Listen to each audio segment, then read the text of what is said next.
Hello everyone, welcome back to my YouTube channel physical education classes by Kaur ma'am.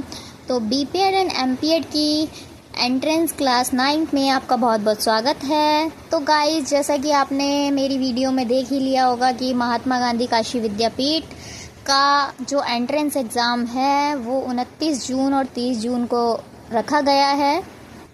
तो guys, इसी को देखते हुए मैं आपके लिए जल्द से जल्द दिन में 2 ऐसी क्लासेस निकालूंगी जो कि आपके एंट्रेंस एग्ज़ाम के सिलेबस से रिलेटेड रहेगी। तो आप उसे देखना ना भूलें। एक क्लास जो है आपकी सुबह 11 बजे मैं अपलोड करती हूँ और दूसरी जो क्लास रहेगी वो आपकी शाम को 7 बजे अपलोड होगी। वो जो भी मैं आपको बताऊँगी सारा इम्पोर्टेंट होगा, उसी में से कुछ ना कुछ क्वेश्चंस आपके ज़रूर क्लिक होंगे। तो चलिए बढ़ते हैं आज की क्लास की तरफ। तो आज का जो हमारा टॉपिक रहने वाला है वो है गेम्स एंड प्लेइंग सरफेस।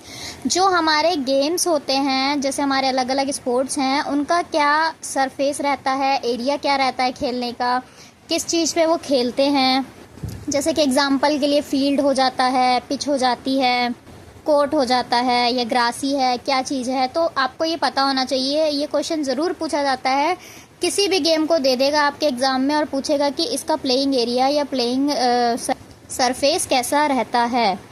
तो आपको ये पता होना चाहिए। मोस्ट ऑफ पता होता है, लेकिन कुछ जो ऐसे गेम्स हैं जिनका हमें नहीं पता होता है। तो चलिए स्टार्ट करते हैं।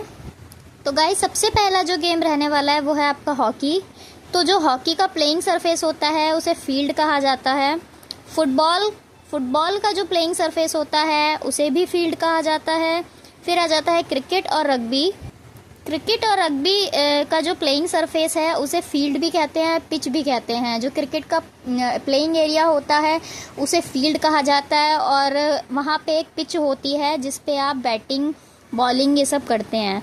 आगे बढ़ जाते हैं। जो वॉलीबॉल गेम है, टेनिस है, बास्केटबॉल है, बैडमिंटन है, नेटबॉल है, हैंडबॉल, स्क्वैश और कबड्डी, इनका जो प्लेइंग सरफेस होता है गाइस वो कोर्ट होता है। ध्यान रखेंगे कि ये जितने भी मैंने आपको अभी गेम बताए, volleyball, tennis, basketball, badminton, netball, handball, squash और कबड्डी, इनका जो है प्लेइंग कोर्ट होता है। तो आज से आप लोग भी अगर किसी को बताएंगे तो सही टर्मोलॉजी बताएंगे, बिल्कुल सही एरिया बताएंगे। ये नहीं कि चलते फिरते आपने बोल दिया वॉलीबॉल के फील्ड में जा रहे हैं, नहीं, वॉलीबॉल के कोर्ट में जा रहे हैं, याद रखेंगे। तो चलिए आगे बढ़ जाते हैं। फिर नेक्स्ट जो गेम रहने वाला आपका स्पोर्ट्स वो रहेगा एथलेटिक्स। तो एथलेटिक्स का मोस्ट ऑफ लोगों को पता होता है कि ट्रैक एंड फील्ड होता है, ट्रैक होता है और फील्ड होता है। इसमें 2 तरीके के इवेंट होते हैं। एथलेटिक्स में ट्रैक के इवेंट्स होते हैं जिसमें आपकी रनिंग्स होती हैं, स्प्रिंट्स होती हैं, और जो फील्ड के इवेंट होते हैं उसमें थ्रोइंग होती है आपकी, ठीक है, जैसे javelin throw, hammer throw, discus throw. तो एथलेटिक का अगर सरफेस पूछा जाएगा आपसे तो आप क्या बताएंगे? Track and field. समझ आया आपको इतना? तो अब आगे बढ़ते हैं। फिर नेक्स्ट जो गेम है वो है गोल्फ। तो याद रखेंगे, गोल्फ का प्लेइंग सरफेस जो क्या कहलाता है? गोल्फ कोर्स कहला जाता है। क्या कहलाता है? गोल्फ कोर्स कहलाता है। नेक्स्ट जो गेम है आपका टेबल टेनिस। तो आपको टेबल टेनिस, टेबल के नाम से ही पता चल रहा है कि ये टेबल पे खेला जाता है। टेबल टेनिस और टेनिस दोनों में फ़र्क है, याद रखेंगे। टेबल टेनिस अलग खेल है और टेनिस अलग गेम है। तो टेबल टेनिस का प्लेइंग सरफेस क्या होता है? टेबल, या फिर ऑब्लिक करके आपको ऑप्शन में बोर्ड भी दे देगा। फिर आ जाता है स्विमिंग। तो स्विमिंग तो आई होप कि मुझे बताने की ज़रूरत नहीं पड़नी चाहिए, बट फिर भी मैं बता देती हूँ। स्विमिंग कहाँ होती है? आपकी पूल के अंदर। फिर जो नेक्स्ट है, इससे क्वेश्चन बनता है, ये बड़े बड़े कॉम्पिटिटिव एग्जाम में भी क्वेश्चन बन जाता है कि जो रेसेस होती हैं, जैसे कि कार रेसिंग हो गई, हॉर्स रेसिंग हो गई, इसका जो सरफेस होता है उसको क्या कहा जाता है?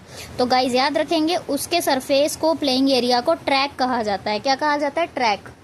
अब आप सोच रहे होंगे कि ट्रैक क्यों कहा जाता है? तो आप, सिंपल सी चीज़ है, हॉर्स जब घोड़ा चलेगा या कार चलेगी तो उससे मतलब वो ट्रैक पे ही तो चलेगी, किसी रास्ते पे ही तो चलेगी। तो ट्रैक का हिंदी में मतलब रास्ता ही होता है, तो इसलिए इसका प्लेइंग एरिया ट्रैक कहलाता है, ठीक है। नेक्स्ट आ जाते हैं बॉक्सिंग की तरफ। बॉक्सिंग का जो प्लेइंग एरिया है वो रिंग होता है। रिंग के अंदर खेली जाती है बॉक्सिंग, चारों तरफ से कवर होती है, ब्लू एंड रेड कॉर्नर होता है इन पे में। फिर नेक्स्ट बढ़ जाते हैं रेसलिंग की तरफ। रेसलिंग जो खेली जाती है वो आपकी रिंग या एरिना में खेली जाती है। याद रखेंगे किसमें? रिंग या एरिना। रिंग तो कम ही होता है लेकिन एरिना ज़्यादा देखने को मिलता है। बड़े बड़े मैचेस में एरिना होता है, yellow and I think red colour का होता है, येलो होता है, इतना मेरे को याद है। आगे बढ़ जाते हैं। Most important game cycling. इसका 110% बड़े एग्जाम्स हो छोटे एग्जाम्स हो पूछा जाता है, क्योंकि ऑलमोस्ट गेम का सबको पता होता है, कोई ना कोई आइडिया लगा ही लेता है। लेकिन साइकिलिंग का बहुत कम लोगों को पता होता है कि साइकिलिंग का जो प्लेइंग सरफेस होता है उसे क्या कहा जाता है। उसे हम ट्रैक नहीं कह सकते हैं, वो होता है वेलोड्रम। याद रखना है आपको क्या होता है वेलोड्रम। तो कभी भी आपका क्वेश्चन आता है साइकिलिंग, तो साइकिलिंग देखते ही आपको वेलोड्रम याद रखना है। नेक्स्ट गेम है आइस हॉकी, कर्लिंग, स्केटिंग। तो ये कहाँ खेला जाता है? रिंक में, ठीक है। किस में खेला जाता है? रिंक में। नेक्स्ट आ जाते हैं judo, karate, taekwondo. Judo, karate और ताइक्वांडो मैट पे खेला जाता है, याद रखेंगे। और गाइस मैट के साथ साथ एरिना भी बोलते हैं इनकेस एरिया को। आगे बढ़ जाते हैं बेसबॉल। बेसबॉल का भी एक मतलब कॉमन नहीं है, यूनिक सा है। अगर बेसबॉल का या फिर सॉफ्ट बॉल का आपसे पूछ लिया जाता है प्लेइंग एरिया, तो आपको ये नहीं बताना फील्ड होता है। फील्ड तो हालांकि होता है, लेकिन उसको डायमंड कहा जाता है। डायमंड फील्ड होता है, वो डायमंड की शेप में बनाया जाता है। नेक्स्ट बढ़ जाते हैं पोलो की तरफ। तो पोलो का जो प्लेइंग सरफेस कहलाता है वो पोलो फील्ड या फिर पोलो एरिना कहलाता है। नेक्स्ट आर्चरी और शूटिंग। तो ये तो आपको पता ही होगा, आर्चरी कहाँ होती है और शूटिंग कहाँ होती है। वो रेंज पे होती है, तो उसके प्लेइंग सरफेस को रेंज कहा जाता है। फिर आ जाते हैं नेक्स्ट लास्ट फेंसिंग। फेंसिंग के बारे में बहुत हाई लेवल के एग्ज़ाम में पूछा जाता है, लेकिन मैं आपको इसलिए बता देती हूँ कि हमें सिक्योरिटी में रहना चाहिए। तो हमें अपनी चीज़ों को सिक्योर करके चलना है, तो हमें पढ़ लेना चाहिए। तो फेंसिंग फेंसिंग के एरिया को क्या कहा जाता है? पिस्ट या स्ट्रिप। याद रखेंगे, पिस्ट या स्ट्रिप। तो ये थोड़ा सा नया था, तो इसको याद कर लेंगे। तो गाइज इतनी जो टर्मोलॉजीज थी, ये प्लेइंग फील्ड सरफेस थे, ये इंपॉर्टेंट थे जो मैंने आपको बताया। प्लीज़ इसे एक बार नोट डाउन कर लेना अपनी नोटबुक पे। इसमें से कोई ना कोई गेम का आपसे ज़रूर पूछ लिया जाएगा, या फिर वो महात्मा गांधी काशी विद्यापीठ का एग्ज़ाम हो, या फिर वो HNBGU का एग्ज़ाम हो, या फिर चौधरी चरण सिंह यूनिवर्सिटी का एंट्रेंस एग्ज़ाम हो। इस चीज़ की श्योरिटी है कि आपको इसमें से कुछ ना कुछ क्वेश्चन देखने को मिलेगा। आप लोग लग जाइए कड़ी मेहनत में। तो मिलते हैं नेक्स्ट क्लास के साथ, physical education classes by Kaur ma'am. तब तक के लिए जय हिंद।